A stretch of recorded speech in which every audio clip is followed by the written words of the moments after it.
We shall shortly be studying Malachi, the last book in the Old Testament. But before we do so, I just want to spend a few minutes talking about an important question that arises from all the Old Testament prophets, and especially those we've been looking at. Most of the Old Testament prophets make predictions about the future of the nation Israel, the Jewish people. And yet you can go to many churches in this country and other countries and never hear about any future for God's people Israel. And there's a reason for that. And that is that there are different ways of treating these predictions about the future of Israel. 3 different ways, in fact.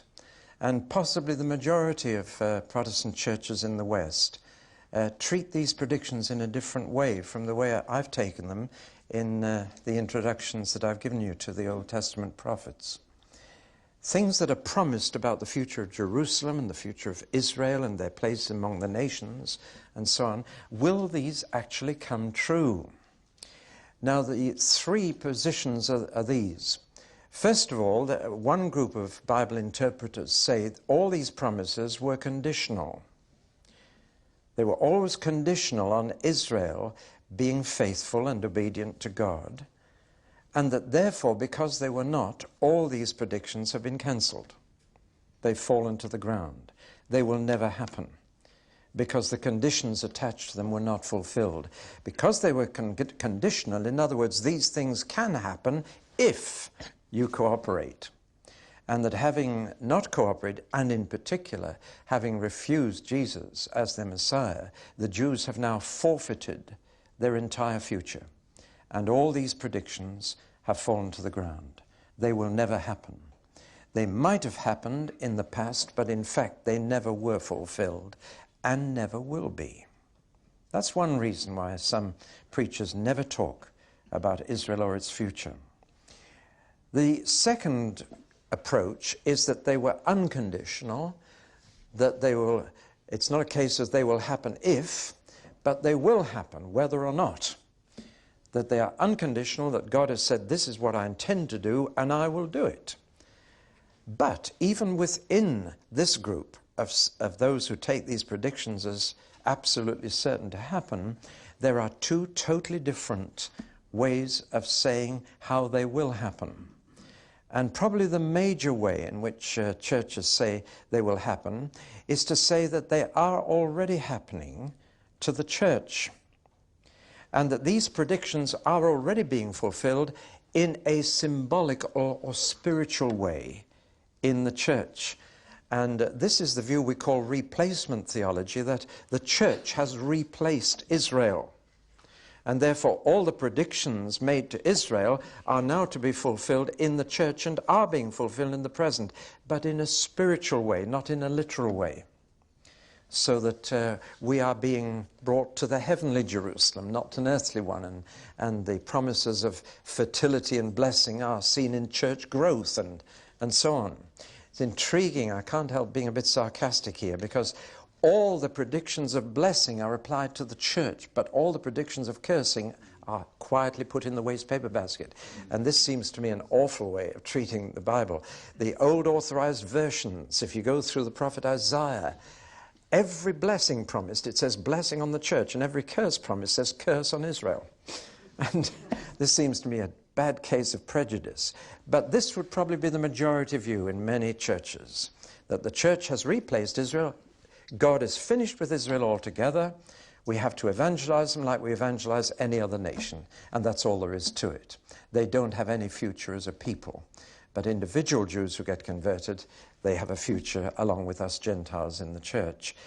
And this habit of calling the church the New Israel is very, very common. And yet the name Israel occurs 74 times in the New Testament, and not once is it clearly applied to the church.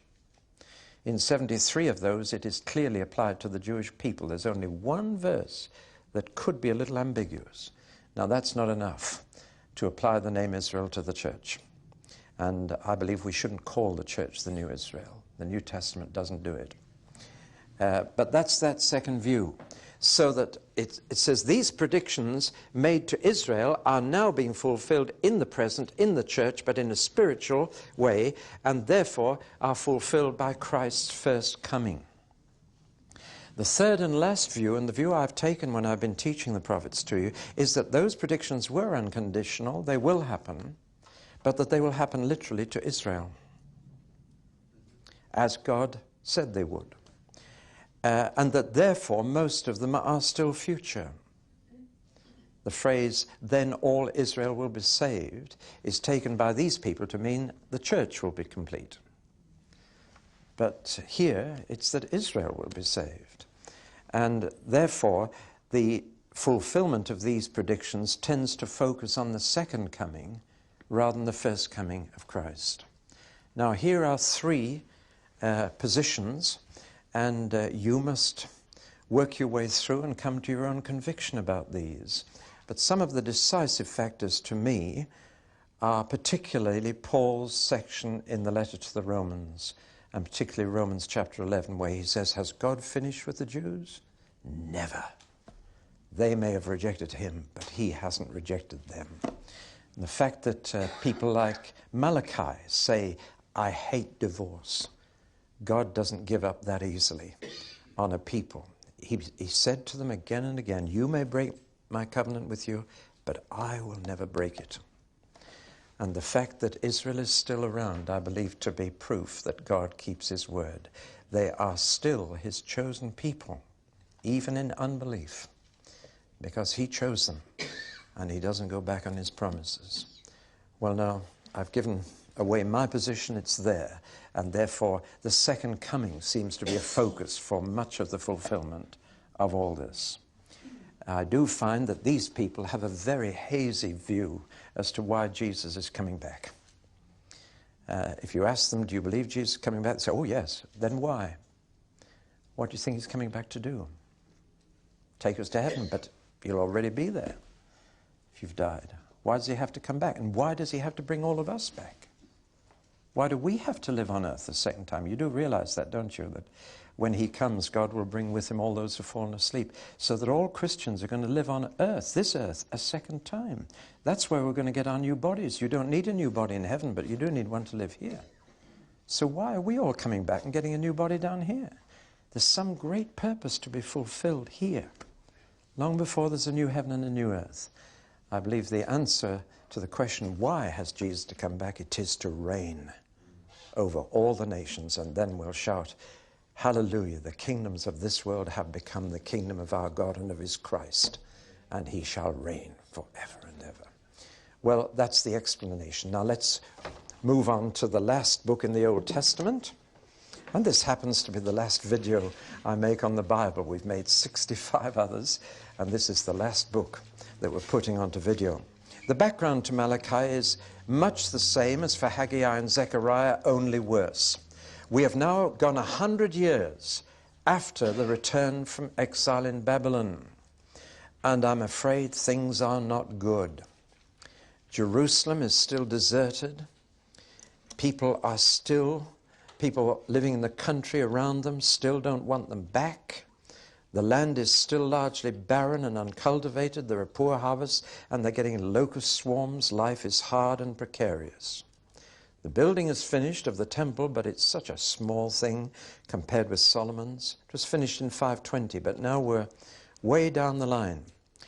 The walls, which were broken, have been built up by Nehemiah, but people still prefer living out in the country, and it's a job getting them back into town. They haven't built a palace because they don't have a king. They've got the royal line, but the family of Zerubbabel is living in a poor house. They're not allowed to reign. The Persian governor is still their ruler. They're still just a little hill town and surrounding villages. They're nothing like the kingdom of David. And so the people are disappointed and disillusioned and even despairing. And they're beginning to ask, was it worth it? We've been back for 100 years, and where's this kingdom we were going to build? And so they were asking a question which I'm afraid people ask today. I can put it very simply. They were saying, why bother? And therefore they were becoming complacent, contented, they were settling down, and this depression was having a devastating effect on their religious life for a start. They'd learned the lesson about idolatry in the exile. They never went again after other gods or changed their religion, but their religion had become a formality. They still went to the temple, but it was largely out of tradition. It was ritual without reality. It was no longer a priority. And they were now asking what was the minimum amount of time they need spend on religious activity. And what's the minimum amount of money they could get away with. How small a coin they could put in the temple collection. A tip instead of a gift. And I'm afraid the fact is that the more you put into your faith, the more you get out of it. And the less you put into your devotions, the less you get out of them. And the priests were like the people. I'm afraid by the time Malachi came along, the priests were just doing it for a living. They were honestly not bothered about how many people came to attend the services, as long as they just got through it and got their living. I'm afraid that's true also today. And they were neglecting teaching the Scripture. They were just keeping the services going in a casual and careless manner, as if anything would do for God. No longer did they offer the best. They just kept it going. Not only had this an effect on their religious life, but when you get that attitude to your religious life, it begins to affect your moral life too. And sure enough, this was happening. When you say, why bother about God, it's not long before you say, why bother trying to be godly? Or to put it more simply, when one generation gets this way about God, why bother about God, the next generation will be saying, why be good? And we have lived to see that in our lifetime, because we are now in the third and fourth generation away from church. I remember going into a factory canteen to speak to the men, and a man got up and challenged me at the end. He said, I'm not boasting, but he said, you ask the other workers here who they go to when they're in trouble and who helps them. He said, they'll say me. And he said, I'm not boasting, I'm just telling you facts. Come to our street. And he said, you'll find, ask all my neighbors, who's the man who helps the most when they're in trouble? And he said, they'll say me. Now he said, I don't go to church, I don't read my Bible, I don't say my prayers. How do you explain that? And he was taking the old line of, I can be as good a Christian without going to church as you. He said, how do you explain that? He was saying, I don't bother about God, but I live a good life. And I had to ask the Holy Spirit to give me a word of knowledge. I said, your grandfather went to church, didn't he? And your grandfather prayed, read his Bible, didn't he? He said, yes.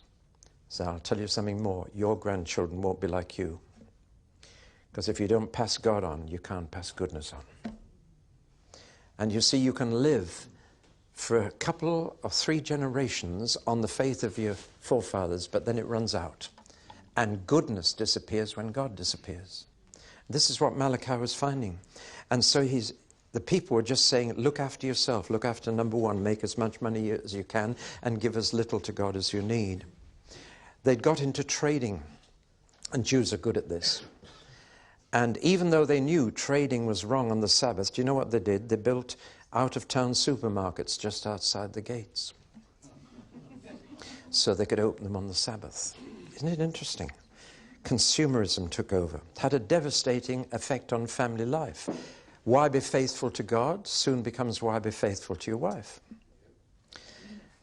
And so, especially when your wife gets older and loses her sex appeal, why not trade her in for a later model? Which is what they were doing. And it's all happening again. Furthermore, they were rather short of women, because most of those who'd come back from Babylon were men. And in the shortage of women, they said, well, nothing wrong with marrying outside of the people of God. Solomon did. Why shouldn't we? And so not only were they divorcing and remarrying, but they were remarrying non-Jewish women against the law of God. And so I'm afraid the city of Jerusalem was being filled with abandoned wives. And there were no state welfare then. They had a pretty rough time. Widows and orphans and abandoned wives. Now when times are bad, you've got to find someone to blame, haven't you? got to find a scapegoat. Now, we've all got one. We've got the government. And they are honestly a very convenient scapegoat. We talk about them as if they've got pots of money, and they have not a penny. They've only got what they take from us. And we think we've got limitless resources, and we blame the government for not spending money on this, that, and the other, as if they have money to spend. They don't. We want them to reduce taxes, but we want them to spend more. And it's crazy, but they make a good scapegoat, and every 4 years we can kick them out. But of course, they hadn't got a government to blame, but they did have a God to blame. And that's precisely what they did. And they said, God's not bothered about us, so we're not bothered about him. It sounded very impressive. They said, God has stopped loving us, so we've just stopped loving him. They said, we can't believe in a God of love. Look at the situation we're in. We're having to look after ourselves. He's abandoned us, so we might as well just look after number one. Now, their criticism of God had two sides to it. On the one hand, they said, God doesn't reward good living. And on the other side, he doesn't punish bad living. So why bother? Now, this seems so real and relevant, doesn't it? There's so many people who think and talk like this, or if they don't talk like it, they live like it. They don't bother about God because they says he doesn't bother about us, how we live. And God seemed to be doing neither. So why bother to keep his laws? What's wrong with bending his laws? Now Malachi had to deal with this situation, and he came. His whole prophecy is in prose, not poetry. And that, to me, is a very serious indication of something. It indicates that God has lost his feelings for his people. And that's precisely what had happened. God had lost his feelings for his people. And he wasn't going to talk to them again for another 400 years. And this was his last word. It was a very cool word. It's not a warm word. It's not a heart word. It's a head word. It's cool. It's argument. And Malachi is unusual in that he's the one prophet who had arguments with people, and he obviously spoke this word and was heckled because he reports the heckling. They were offended by his preaching because his basic message was, you started all this. It was not God who stopped being bothered about you. You did it first. Much the same as Haggai. He says, you stopped bothering about God, and that's why he's not bothered about you. And that is how God responds to a human situation. Romans 1 again. Paul says, men gave God up, so God gave men up. That's fair, isn't it? And when a nation gives God up, he gives them up. Do you know that Britain is the second most godless nation in the entire world? Reader's Digest did a survey of faith, general faith in God or gods around the world. They found that Japan was the most godless and the least religious, and that Britain was second. They make you proud to be British. We live in the second most godless nation in the world. People aren't bothered. But when people are not bothered about him, I'm afraid he doesn't bother about us. And look what is the result. That's when violence takes over. That's when selfishness and pride take over. Well, he said, you were the first to stop loving. You were the first to stop caring. You were the first to stop bothering. He's only responding in kind to you. You lost interest in him, and now he's tired of you. And your lack of real love for him is the basic problem. And they didn't believe him. They were terribly offended. There were repeated protests of innocence from the congregation. It's not as bad as you make out. They felt insulted and offended. They were indignant. And they argued. And they said, how did we stop caring for God? Spell it out. You know, it's much the same in the parable of the sheep and the goats in Jesus' teaching. When he said, I was in prison and you didn't visit me, I was hungry and you didn't feed me. He said, how? We never saw you in prison. We never saw you hungry. Oh, yes, you did, he said, because I live in my brethren. When you do it to my brothers, you're doing it to me. And here's much the same reply. How did we not bother with God? How did we stop loving him? How did we stop caring? And he takes them through it step by step. And his whole prophecy is an argument with them to show them how they did it, how they stopped caring about God and therefore caused him to stop caring about them. Well, that's the background. And Malachi has some unique features, 5 very unusual features, which I'll just mention before we go through it in detail in the next talk. But here is the 5 major features which make Malachi quite unique. First, there are more God words in Malachi than in any other of the minor prophets. There are 47 out of 55 verses are the direct words of God. That's a very high proportion. 85% are God's own words. And that's among the highest proportion in any prophetic book. The second is that this prophecy is anonymous. I know you thought Malachi was his name. It's not a name. It's the word messenger. That's all. It could have been his name, but it's never known as a name anywhere else in the Old Testament, but it's frequently used. In fact, within this book, he uses the word messenger of prophets, of priests, and of kings. So he's just an anonymous messenger, a nobody, bringing God's last word to his people Israel. And then the third feature is this dialogue. It takes the form of sharp exchanges between prophet and people. He was heckled 12 times. It says, "But you say." But you say. They argued 12 times.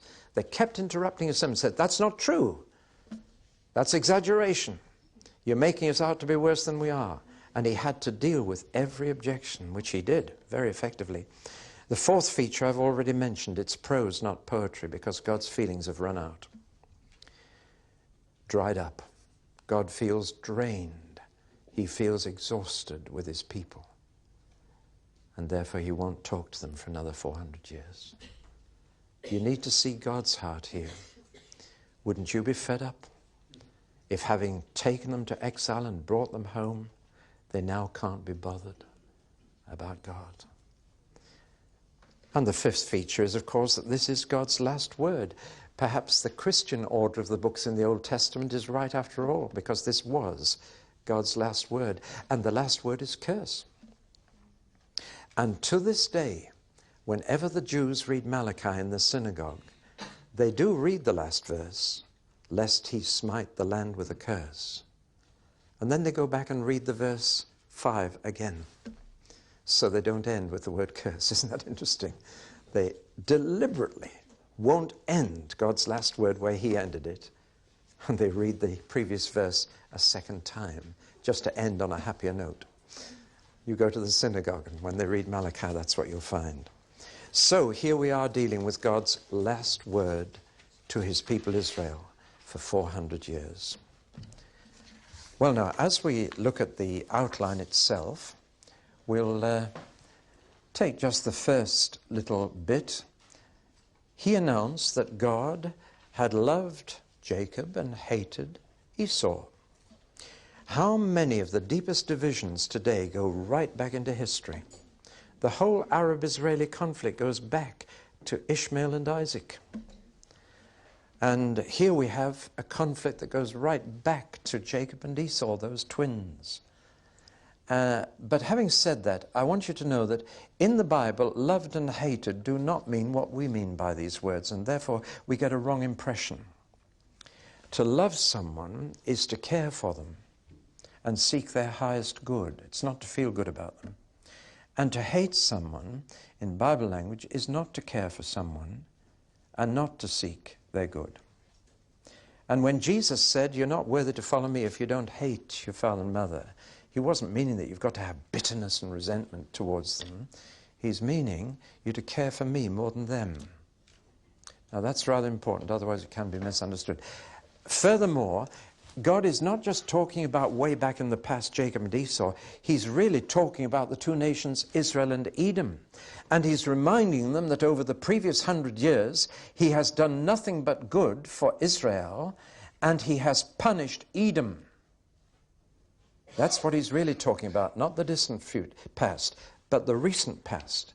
And the recent past is this: when the Babylonians came to take the Jews away and to destroy Jerusalem. The Edomites, descendants of Esau, living over the Jordan on the hills the other side, were thrilled to bits, and they joined in.